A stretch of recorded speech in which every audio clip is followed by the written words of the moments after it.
And it will be on the Shaw YouTube channel later on. If you just go to YouTube and search Hendon United Synagogue, you should be able to find it. And also a reminder for tomorrow night, I'll remind everyone at the end of the show as well, Diane Gelly of the London Basin, who is very much at the center of everything conversion-wise that the Basin has to do, will be joining us on a different Zoom channel together with various other United Synagogue communities across the UK for what I'm sure will be a very fascinating talk. It will be very much a text-based share, similar probably to what Rabbi Ginsbury did last week. But anyone who's able to join, that will be at 8 p.m. tomorrow night with Diane Gelly. So without further ado, and I'm sorry if I am messing around my phone because it's quite tricky to do this on the phone. But Adam, I've seen you for the last year or so, and you know, we know each other, but I don't know that much about your story. So this is really special for me. And I wondered if you would start by just telling us a bit about your family, where you're from, a bit about your background. Adam, over to you. Yeah. So thanks for your kind words. Look about. Sorry, I've just. Are you on the video now? I can't even see. Yeah. 1 second. Yeah, let me just spotlight you. Okay. Yeah. So thank you for your kind words. Look, I was born in the Soviet Union at that time. Now it's a small country called Moldova. As you probably know, Soviet Union was an atheist society. So there was no religion at all of any kind. My family was nominally, if I can say so, Orthodox Christians, but they actually didn't keep anything because the society made it almost impossible to follow any religion at all. I didn't have any religious symbols in my house, never had any prayers, nothing. We've heard about Santa Claus, but it was like a nice custom, nothing religious about it. Well, I can fairly say that my family was mostly atheist. Yeah, let's say so. Yeah. Okay. And did you have, what siblings did you have, if any? I have a brother. Right. Not very nice person, otherwise. But you know, my parents kind of they were not, you know, atheist, kind of aggressive atheist or something like this. They just always thought that, look, we have to be moral person, we have to behave properly, but they never felt any attachment to any religion, yeah, at all, probably. Right. So more atheists from a passive, a lack of religious action, a lack of religiosity, rather than okay. This is quite a broad question, and choose to answer it however you want. Was there ever a particular, I suppose, defining moment? At what stage did you decide? You know, I've spoken to various people who've attempted to do this journey, and one, for example, said to me, I'm still in touch with him. Actually, I mentioned him at the share that I gave 2 weeks ago. He said from being in school as a school kid, he questioned different faiths and religions, and from a young age, from 5, 6, 7, he was, you know, in a very Christian environment, and he felt something wasn't right. In your own life, in your own background, was there a defining moment that you decided you wanted to embark on this journey? So it's obviously was a long way through. You know, nobody probably just wakes up in the morning and say, "Oh, I want to be Jewish." You know, it's. But I was kind of already questioning a lot my beliefs on how the world works. So, but if I am to find a light bulb moment, you know, when you actually have this spark, there might be something in it. I was reading Torah, and what I know now is Parashat Netzavim, but then I didn't know, obviously. And Moshe says before entering in the land of Israel, he says, this is what is going to happen. And 3,300 years ago, he told the whole story. You know, there is no way a human being, any human being, no matter how smart, how, can predict before entering the land of Israel that if you are not going to obey to the mitzvot, then you'll going to lose it. You'll be scattered around the world. You will be forced to bow to the gods of wood and stone. And we know there are two big religions, one Christianity, and you have a wooden cross, and you have a big stone in Mecca, where all the Muslims go. And you will be despised by all the nations, and you will fear at night. But this is very important. I will never forgive about you. And if you will come back to me, I'll bring you back to the land of Israel. And at that moment, you know, I said, this is impossible. This is, you know, no human being can say to such an exact, can predict what's going to happen.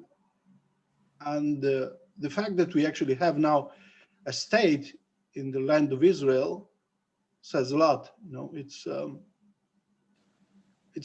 utterly unbelievable. And at that moment, you know, I said, look, Jews were right, and they are right.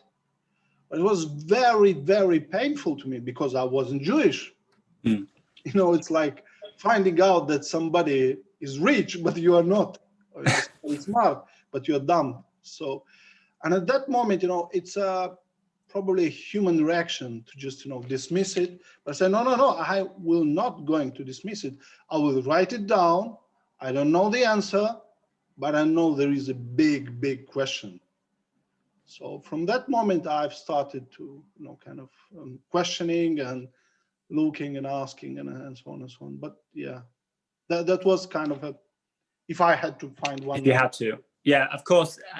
As you said it, I thought the question probably was not phrased as good as it could have been. Obviously, life is, you know, experiences build up over time, over years, over months. It's not necessarily a specific light bulb moment, but I find it incredible that, you know, your parents must have been in your family real, you know, truth seekers, people who think about life's big questions, existential questions, theology, philosophy, and want to get to the core, because we all have things that we think are right and wrong, but we don't necessarily go on to pursue them to the end and really follow through. It's much easier, the human condition, to sort of, yeah, okay, maybe that's true, but just park it for the moment. Life's too stressful. And for you to sort of have that experience and then decide that you're actually going to follow through is really, really powerful as part of, you know, just the human psychology part of it. But I'm sure, Adam, on the way that there were lots of hurdles, and you've got a beautiful family. We've seen them all in shul. You've got you'll have to help me with the boys and the girls' names, but I've seen them in the youth menu many times. Were you all as a family, as a unit, sort of on this journey together with their pulls and pushes from different parts of the family? And in your own family, I suppose, back home, what was their response? So firstly, your family, your immediate, you know, your wife and siblings, children rather, and then your family back home, how did they all respond? So, you know, my children, my family, you know, we are a family of 5, and obviously in any family of 5, and you all probably know this, there is a different level of commitment and, you know, and interest in religion and so on. So it's never 100% on the same tab exactly. But I had a great adventure because I was thinking about this for so many years. I've always raised my kids as a highly moral person, even if we didn't know it's called Judaism or something like this. And I always said, it's not for me to decide what religion you'll have. I think you have to grow up enough to understand what you want, what you believe is true, and then you'll decide. And because we already embraced a long time ago the ethical part of Judaism, it was much easier for all of us. Yeah, we didn't know all the procedures, maybe all the formal mitzvot, all this stuff, which are still very important, but we already been halfway through. They knew that they cannot eat some things. They knew they have to behave in certain ways, and so on and so on. And most importantly, they knew there is a creator. And then from that on, it was much easier. But yeah, I was the driver. I was kind of the guy who's posing the questions and discussing. But probably in any family is the same. Children are more interested in candies at some age, than philosophical questions. But that's the duty of a parent to actually discuss this thing with them and so on and so on. So true. As the phrase goes, Hanoch lenara pidar koi, every child has a different educational path, and the job of the parent is not to mold them as carbon copies of themselves, but give them hopefully the basics, the tools, the basic morals, as you say, and then allow them to make that choice. And I suppose it's a big blessing for you as parents that they've all gone along with the same on the same journey. It's very, very special. Now, this is a very low. Did I cut you off early? Sorry. Did you want to say anything else on that? No. You asked about my family home. Yes. Sorry. Yeah. Obviously, there was a little bit shock. Immediately. They said, "Why religion at all? And if a religion, why Judaism? You're not Jewish, you by yourself." I said, "Yeah, no, I'm not Jewish, but I know this is the truth, and this is the truth, and the truth sometimes is inconvenient, even if it's difficult for me. It's inconvenient, but I don't know how I'm going to do it. I don't know what should I do, but I know where is the truth, and I'll go through it." My parents came to terms, kind of. They understood. They said, as my father said, it's better to have a belief than not believe in anything. And they actually saw that I'm probably a better person than I was. I'm respecting my biological parents very much, helping them, being kind, and so on and so on. So, much better than going to a casino anyway. And so you're still in regular contact with them all? Yes, my father passed away 1 year ago, but I'm in contact with my biological mother.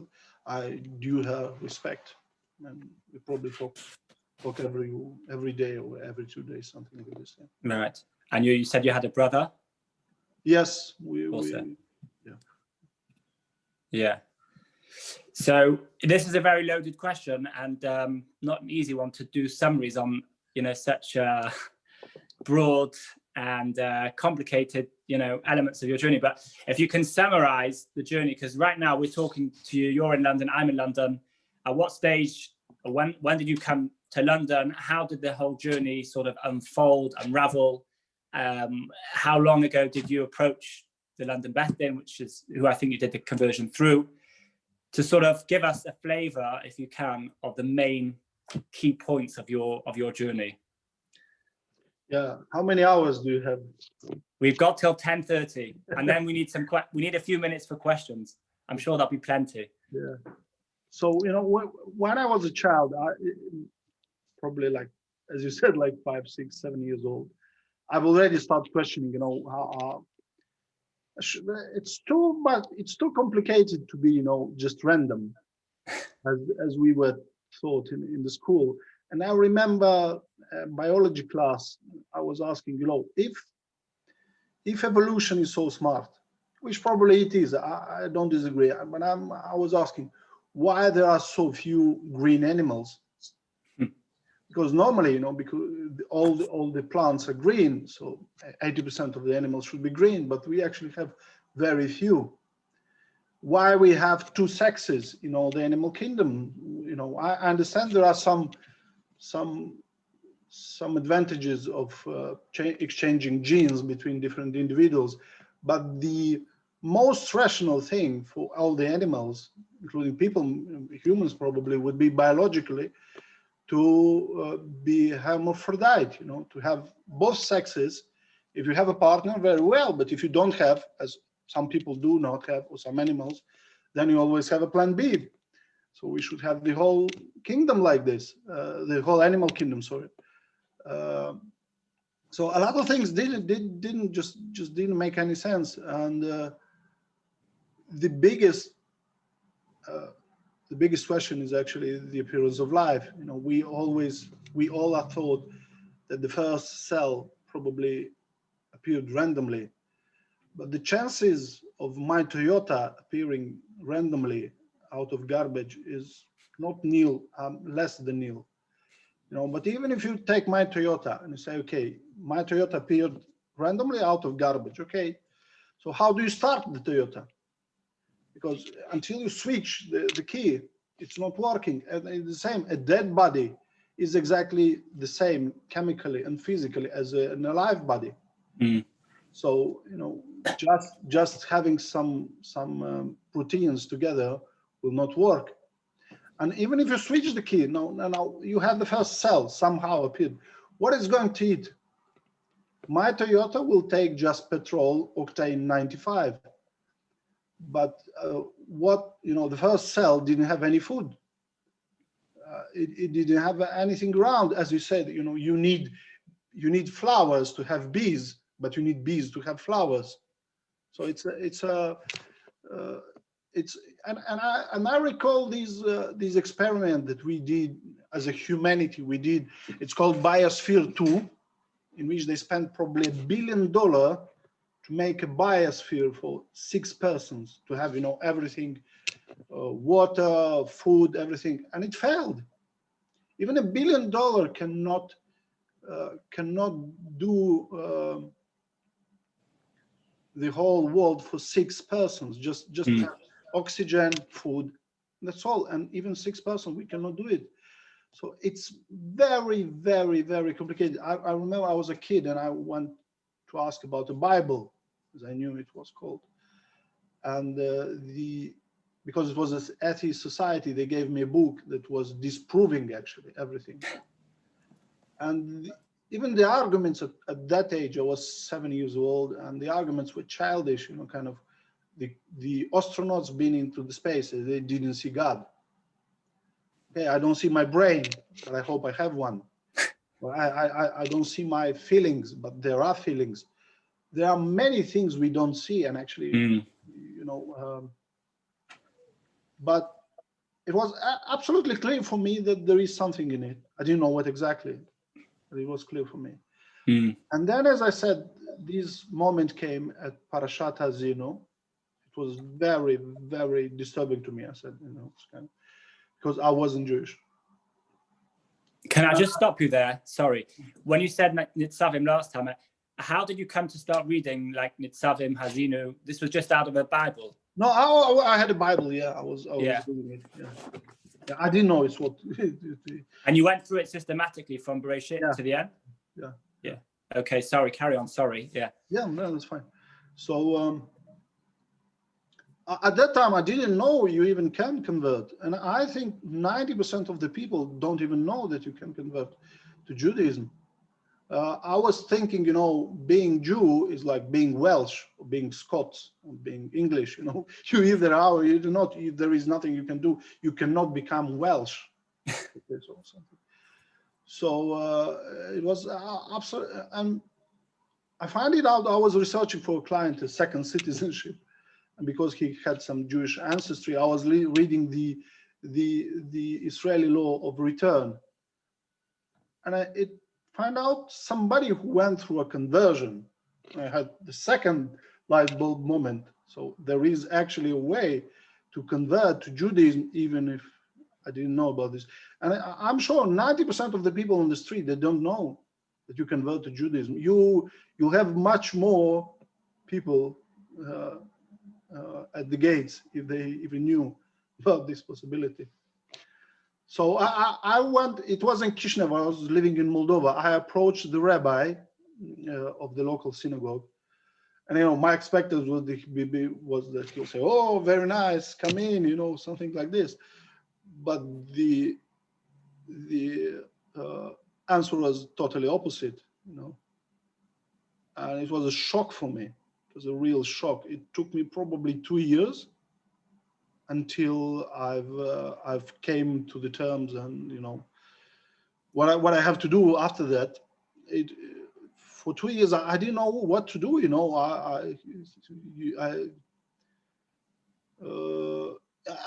how is to entering a synagogue. You come, and from many meters already you see people, security, yeah. And then you come, and there is a gate that is locked, and they ask you who you are, where you from, are you a member, and so on and so on. And I'm sitting there and saying, I'm not even Jewish. So it's very difficult to enter, and then when you're in, you don't know what to do, because you have a book in a different language, and so on and so on. So I was reading by myself, looking on the internet.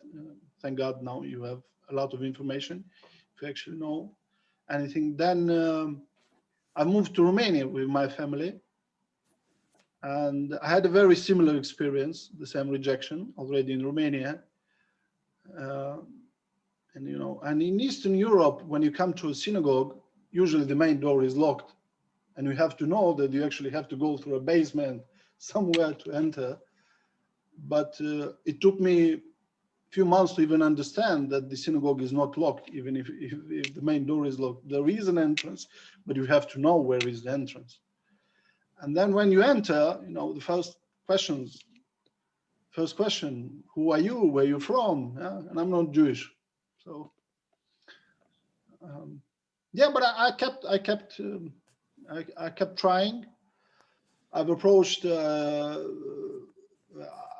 I've bought a Siddur. It was quite convenient because it has a transliteration with Romanian letter.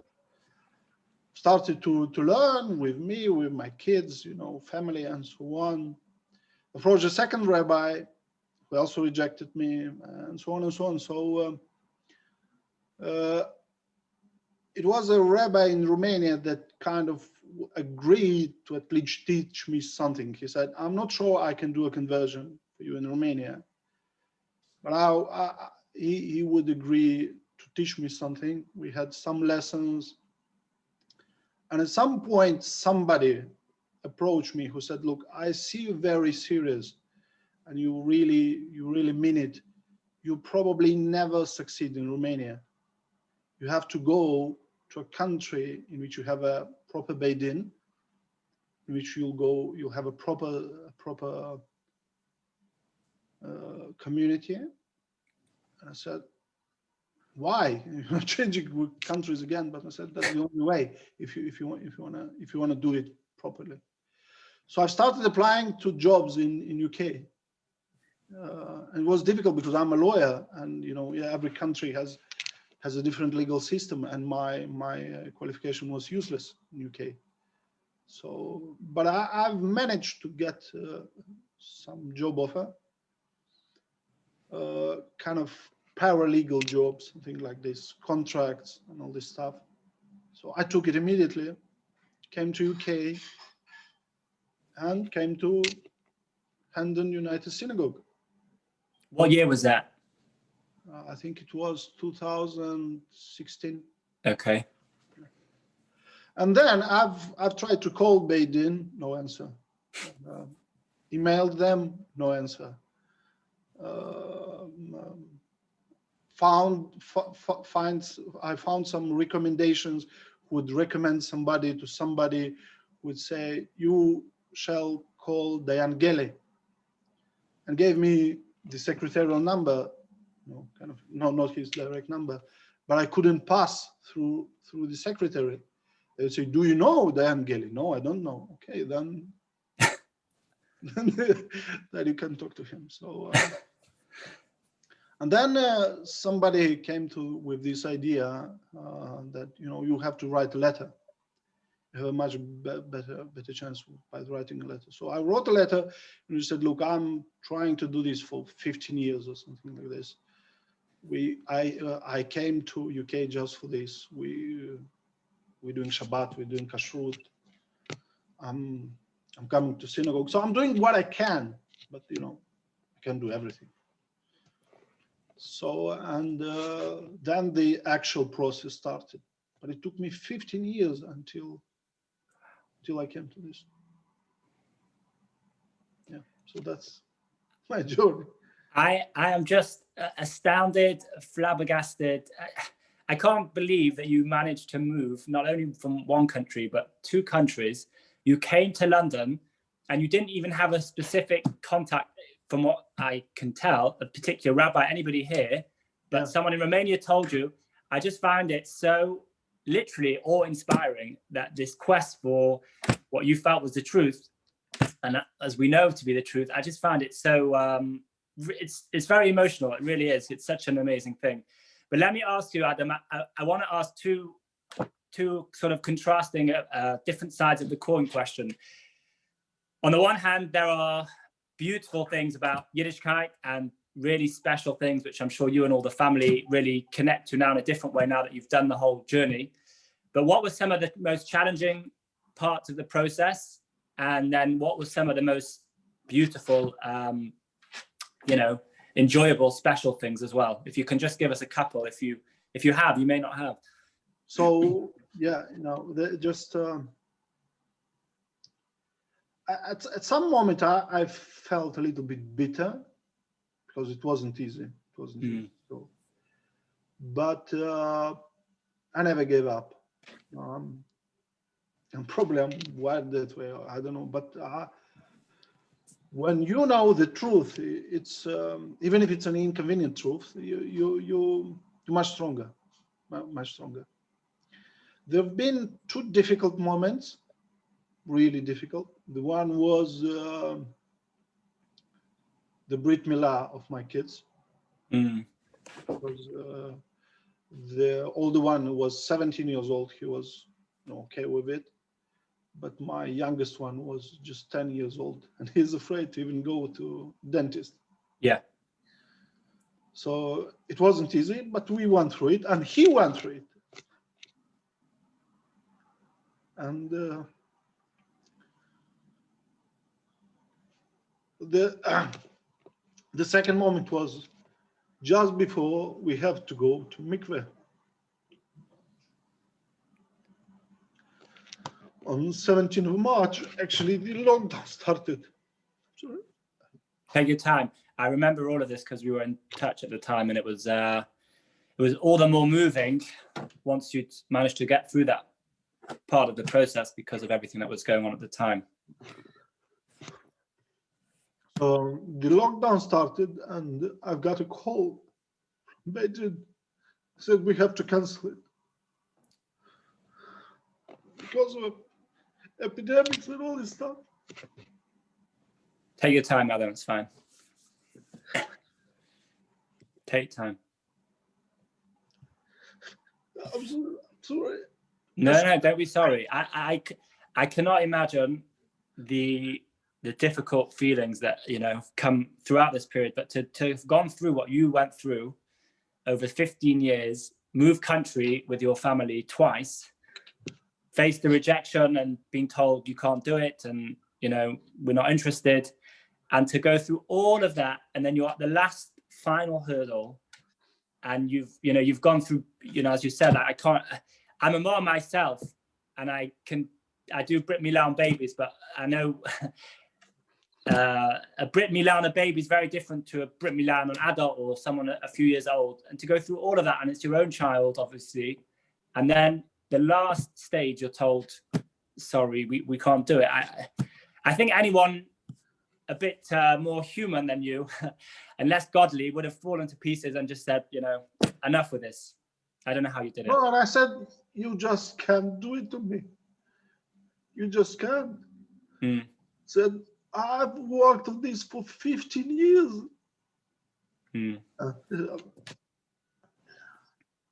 I said, yeah, but epidemics and all this stuff, it's dangerous. I said, look, if I'm going to die, I want to die Jewish. Wow. And Karen, I think he's on this call. He was kind enough to actually push things through, and it was finished. But I had the longest 2 hours of my life. Sorry. So I'm trying to understand it, and don't be sorry, and take time to breathe. It's fine. So you managed to get through. You managed to actually go through with the mikveh, even though they were telling you that you couldn't do it. Yes. Yeah. No, we got the Dayanim. Karen Mahal actually did. Yeah, I saw Karen's on this call. Yeah. She said, "I see it's very important to you." Yeah. But on the bright side, no. I think it's amazing that you're able to share these things, because it's the reality. People, it's not plain sailing. Life is not plain sailing, and definitely the whole process of converting is not plain sailing. And to see, the full gamut of everything that people go through, I think it's real. We're not looking for a rose-tinted perspective. We want the real thing. So I really thank you for sharing that, as hard as it was for you. And I hope I haven't made you too upset by taking you back there. But maybe on the other side, on the other side, a lot of positive things I actually encountered in Judaism. First of all, some people, they were very kind, very, very kind. They suspected through what we went through, and they were very nice. The other thing, I was amazed how universal is Judaism. In any reasonably sized city in this world, you always find a shul. You'll always find people welcoming you. I've been stuck in various places, in Frankfurt, in Russia, and always on Friday night, you'll find a welcoming home anywhere. That's amazing. And what else? No, it's fine. You don't need to have others. I'm sure there are others. You can sort of jog your memory. In the meantime, I was amazed by amazed by the wealth of Judaism and its thinkers. It's a treasure. It's a treasure. I'm not sure people appreciate it enough. It's a real treasure to have access to people like Maimonides, to thinkers. It's absolutely. Aryeh Kaplan was very, very, very impressive for me. Okay, so I was impressed very much how much value Judaism is putting on the family, and it's very similar to where I grew. So yeah, a lot of nice things. Okay, what advice would you offer to someone thinking about beginning, or someone who's in the middle of this process? I'm sure you could again speak to them for hours, but what would your advice be if you could summarize it? Yeah, the main thing is don't give up. Don't give up. It will be difficult, but it's doable. That would be the first advice. Don't give up. The second thing is it's worth it. All the difficulties, it's worth it 100%. The third thing is move to a viable, let's say, Jewish community, in one in which has all the infrastructure you need: schools, kosher shops. In Europe, you probably have to move to England, to France, maybe, but just maybe, to Switzerland or Russia. Mm. That's all. If you live in any other countries, or even in England, if you live not in London or in Manchester, it will be absolutely difficult for you, if not impossible. So move to some place in which you can actually do it. And the last thing, I'm envious of anybody who's going through a conversion, but positively envious, because when I think where they start and where they will finish, it's a huge leap. Absolutely. Yeah. And an advice for Jewish people: treasure what you have. Mm. Yeah, I often think that when I see you in shul, and I think that there's just such a difference in the way someone who has made huge self-sacrifice views something to someone who's just born, you know, with a silver spoon in it. We're born with it, and we're born Jewish. And when you sacrifice so much for something, you approach it so differently, and you watch people either, not to make comparison, but someone who wasn't religious at all and becomes religious, how when they daven, when they pray, and obviously I watch you daven, it's with a different intensity, it's with a different level of connection. And I am sometimes, if I'm allowed to say it, I'm sometimes envious. I don't think I could have gone through everything that you went through, but I'm envious of that, you know, that specialness, that freshness, that inspiration that you have, and that love that you have for Yiddishkeit, for Judaism. So on that line, I suppose, does the inspiration, are you inspired every day? I mean, we're all human, and we have ups and downs, and we have good days and bad days, but does it sort of wear off? You know, it's a bit like people when they go to the kotel, I don't know if you've been to the kotel. Have you been to the kotel? I've been. Yeah. So you go to the kotel the first time, and, you know, you probably shed a tear, and it's very emotional if you understand the context and the history. But I used to live in Jerusalem for 7-8 years, and I would go every morning for nets for sunrise on Friday morning. It's a very special time to go. It's quiet. There's no one there apart from people just. But after a while, the effect, you know, it loses some of that inspiration. Have you found that, or do you find that you're still inspired by maybe different things on a regular basis? Look,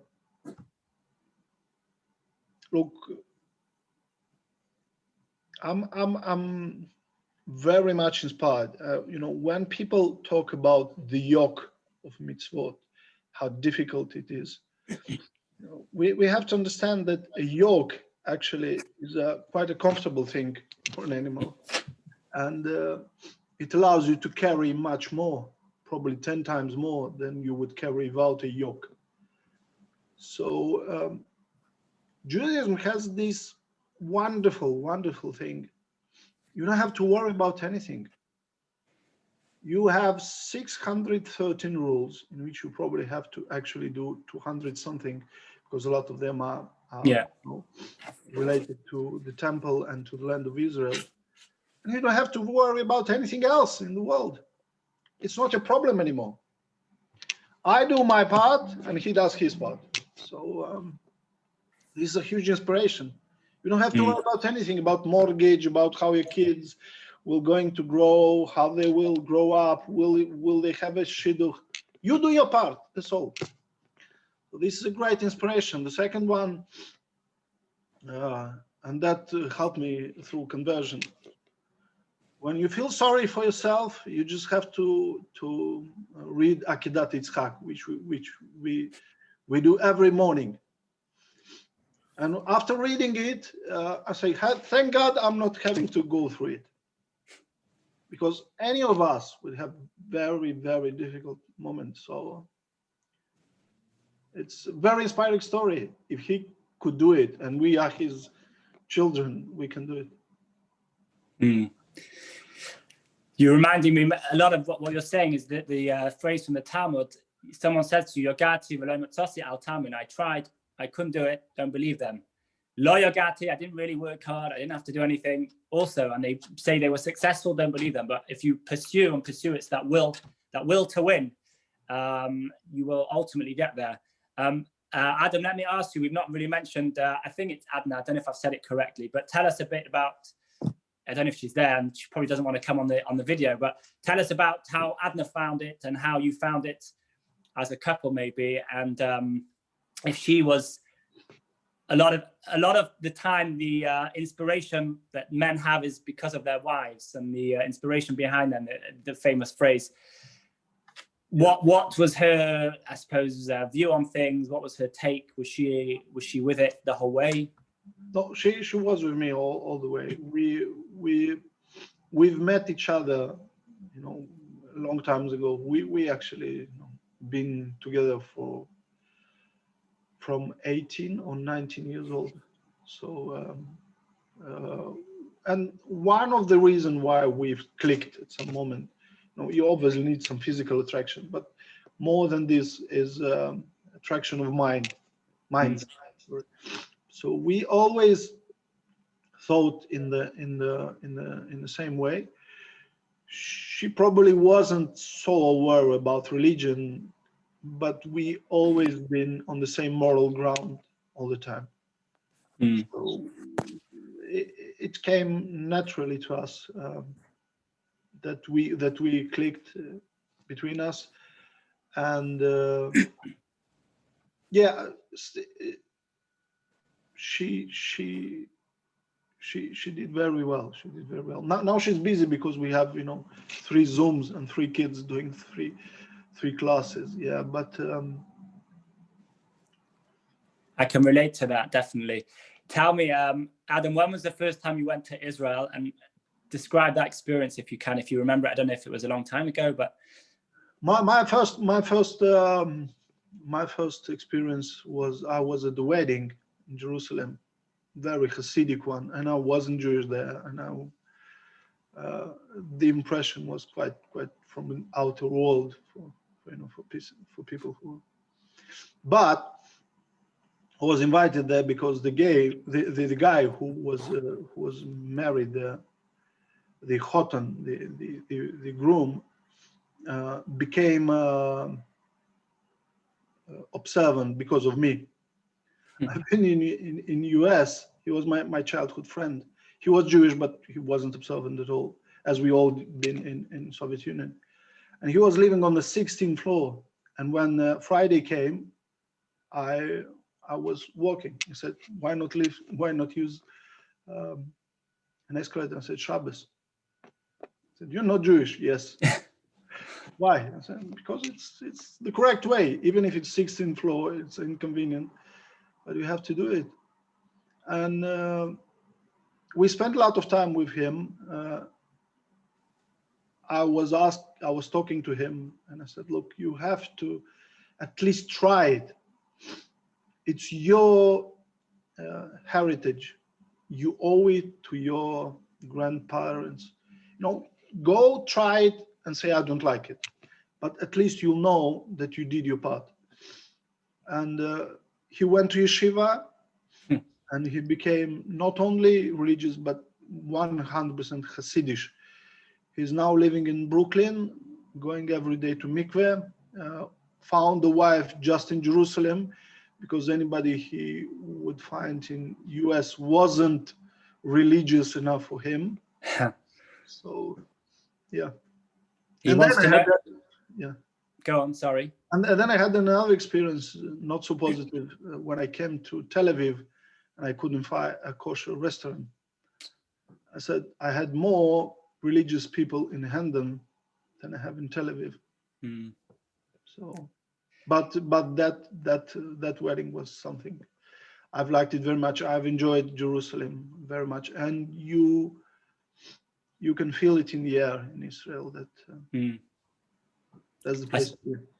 Yeah, I suppose that's perhaps the response that we have to have when you have, Israel is a Jewish country, but it's not in all parts a religious country. It is in some parts, and it's about trying to bring that spirituality, bring kedusha, bring the holiness into places like you mentioned Tel Aviv.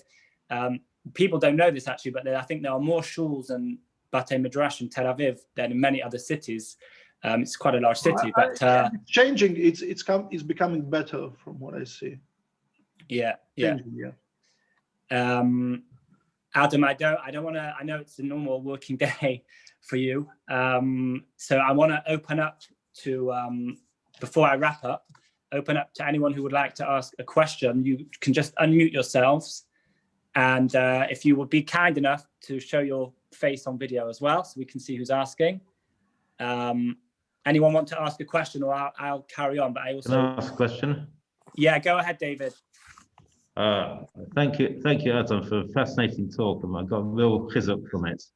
My brother-in-law is a ger, lives with my sister in Yerushalayim.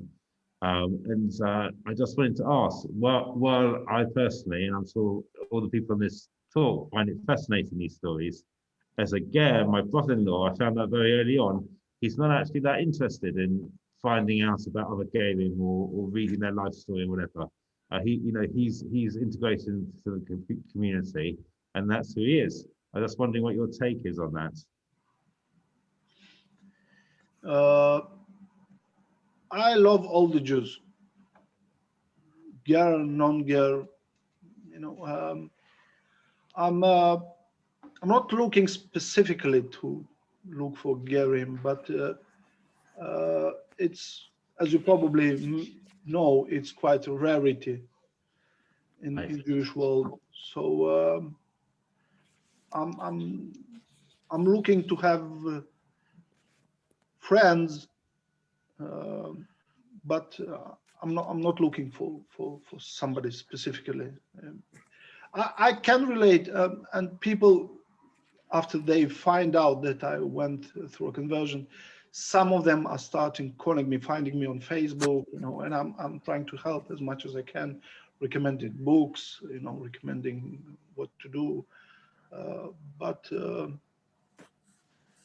Yeah, I'm helping everybody who I can, if I can. Thank you. Okay, thank you, David. Anybody else with a question, or you'll have to hear me for a few more minutes? Well, you'll have to hear Adam for a few minutes. That's a privilege. Anyone else want to ask a question? Okay, no. Okay, so I'd like to if that's okay, Adam. I'm completely inspired by your story. I think what you had to work so hard for, a lot of people take for granted, and I saw your emotion. I really feel it was really amazing for you to share your story.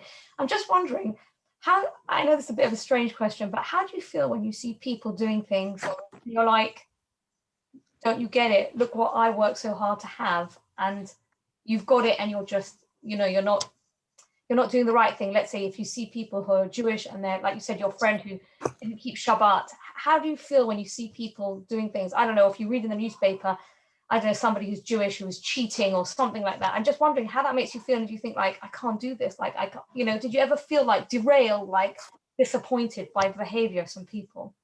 No. First of all, people, what I always said, that a non-observant Jew is non-observant so far.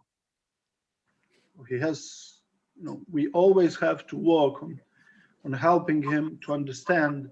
And a lot of them, they don't do it for bad reasons. They just maybe don't understand it, and maybe, as you said, don't treasure it. Like, when I have a chance to speak to somebody who is non-observant, a lot of them start to rethinking. They just didn't give it a proper thought. I was talking to a Jewish friend, and I said, look, people who are not observing mitzvot are akin that are like this king that gave his kingdom, in England, I think, to marry a divorcee actress. Yeah, it might feel easy for a few hours or maybe a few years, but in the long run, you're going to regret it. In the long run, 100%. I'm sure he's sitting in, when he was sitting in Bahamas, he regretted it. And even worse, it's not only him, it's all his descendants. What people don't understand, when they walk away from Judaism, it's a very high chance that their kids will be even farther away than they are. It's a very, very dangerous thing, and it's very, very likely the day children will be assimilated if they don't keep mitzvot. We living in diaspora, especially, that's the only firewall we have. If we don't have mitzvot, we gone. You can hope to remain Jewish in Israel without being observant, but you cannot hope in diaspora. So I think we just have to help everybody. Everybody, as explaining how important is this for them, because people don't get. No, it's good for you. It's good for your family. It's good for your children. As I said, if you're religious, your life is so much easier. Your Shabbat is wonderful. Your kids are on average much better than any other kid. On average, your marriage will last much longer. Again, on average, there are differences, but there is nothing to lose. Now, as I said I was discussing to a guy, and I said, look, it might be I'm wrong or you're wrong, okay? So on Friday night, I go to shul, then I come to my family, have a meal, we sing, I spend time with my family. I still have a very good life. It's not like I'm a monk somewhere and I'm absolutely cut off from this world. I have a very good life. I am enjoying my life. I have friends, I have a profession, I have things I like. You don't have to be poor to be religious, and you're enjoying your time. On Friday night, you go to disco or something like this. Now imagine the judgment day. Let's say I'm not right. What happens? Nothing happens. Okay, am I being punished for keeping mitzvot, for being Shabbat? No. If you're right and we just develop monkeys, just nothing happens. That's all. But if I'm right, you have a big trouble. So there is no downside at all. Even if I have it for another reason, but people sometimes don't understand it. So you're a rational person. Let's say you're a rational person. There is no downside to keeping mitzvot. No downside at all. So I don't understand it. Chava, are you still there? No, she's with kids. Yeah. No, Chava, who asked just came by. I didn't want to disturb her. No, Chava, who asked the question. Chava, correct me if I'm wrong. I think what you were asking is when people who are outwardly and pretty much religious people, and they're trying their best, like all human beings, to be religious, and they appear in the news or the newspaper for doing things which are, clearly wrong and immoral and makes a chilul Hashem, it desecrates God's name. I think Chava was asking, how do you feel in that? So not people who are not religious. I don't feel no more than a Welsh person or an English person stealing something from somebody. We are not angels, and religious people are not angels. But what I know, that their non-religion version of themselves would be even worse. So now imagine somebody who's a bad person and he's religious, he knows there is a God, he will punish him, and he still does some bad things from time to time.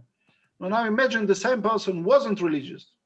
He will probably kill people, not just steal money. Because he will treat them like monkeys or something. So if we were angels, we wouldn't be in this world. We all have to work on this, on us. And we just have to help each other as much as we can. Okay, thank you. Thank you, Chava. Any other questions before we close? Feel free, don't be shy. Okay, let's just see what's in the chat.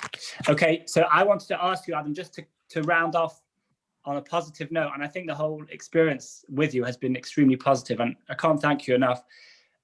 Is there a particular mitzvah that you cherish? I for example, Friday night, I come home from shul like you, and all the kids are around, and I make Kiddush. And I suppose it's probably because when I grew up, I watched my father make Kiddush, and I was always inspired by that. And I love that mitzvah because it's a mitzvah that I can do with all the family around. and hopefully leave some sort of impression on the kids as well, of sanctifying the day, sanctifying Shabbos.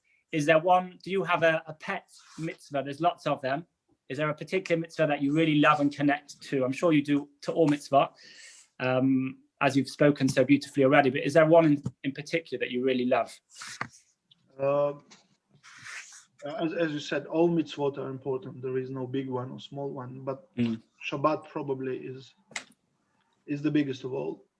And I agree with you that whole Shabbos, not only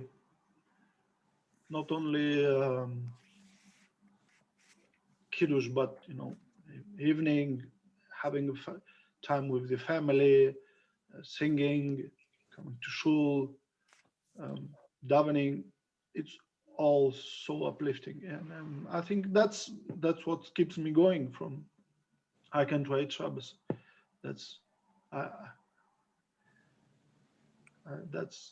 how I live week through week.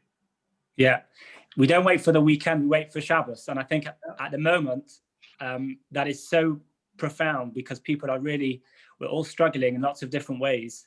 And really, I so relate to that. Shabbos really is carrying us. It's the Makar HaBracha, it's the source of all blessing.